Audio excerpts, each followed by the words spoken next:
That's me. This is an American-made machine. It's a unique 2700. It's a optimizing shaper.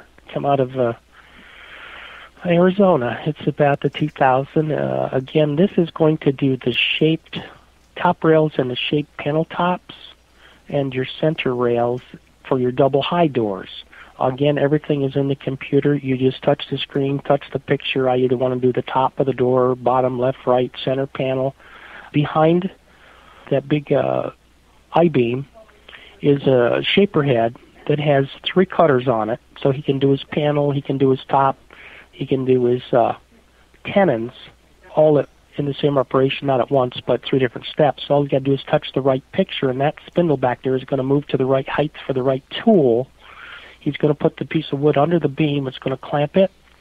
Then that cutter back there, again with laser lights, is going to measure the length and width of the piece that's in there, and then it will come back and properly add the pattern. See all those patterns are in there on the screen. You just pick up the pattern and then tell it what part of the door you want to cut. Whatever those pattern names are, I've got all those cut bills in the computer. It knows what to do. All that person has to do is touch the right pattern number, and that's going to be a top rail. So touch the top of the door, put the square block of wood in place, and push go. Okay, that's just a series of top rails that machine made. That's what the machine does. It's taken a square block of wood and it's cut that facial pattern in there. Then you can go put the panel in the next piece if you want to. Touch the top of the panel on the screen. It'll go to that cutter. Push go. There you go. Of course, the computer replaced all the jig work, all the hand clamps, all the remakes. But yeah, and you could spin that around and do the sides on that machine if you want to, but we have a better way to do the sides. But yes, you could make the top, you can make the panel, you can add your tenon. Same one that makes the top actually is able to make the left and right and the bottom. It's just going to run a straight pattern instead of a curved pattern. And then you can do your end matching on there as well. Yeah, that's what it was designed for originally, so you could have a one machine shop, but if you have very much to do, you just don't have time to do everything in one location. Oh, okay, now these are American-made machines also. These are from sunny California. I've got 6 of these. They are about $50,000 a piece.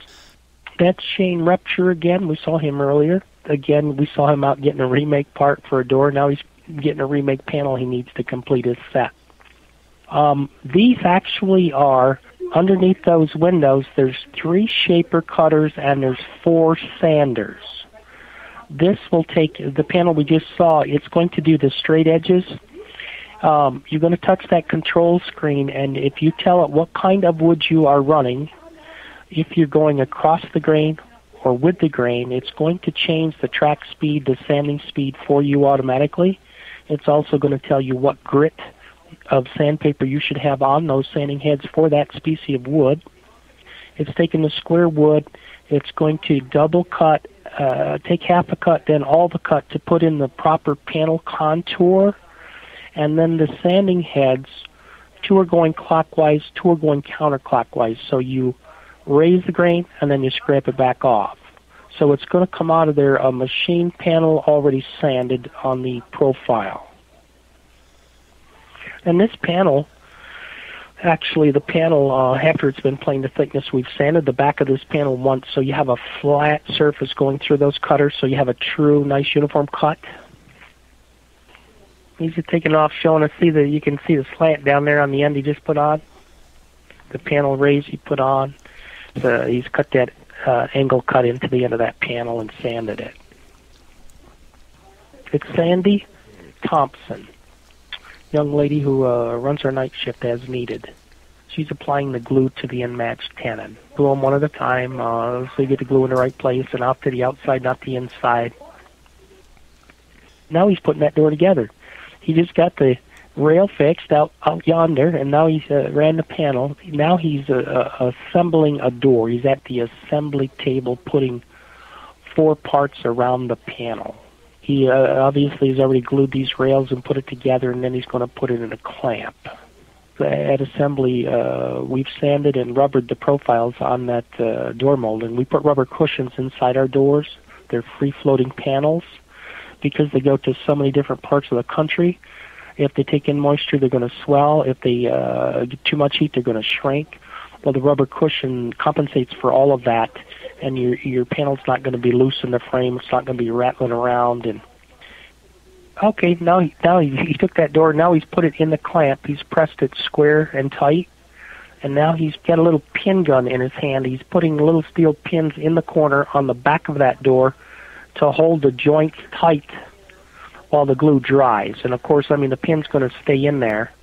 The glue really is the strength of the joint, but to pin the joints while they're clamped tight, then you can move them quicker through production. He's going to pin 4 corners. That's what he's doing. We're going to let it dry another 30 minutes. It's a quick dry glue. It calls for 10 minutes, but you're able to move it on through production.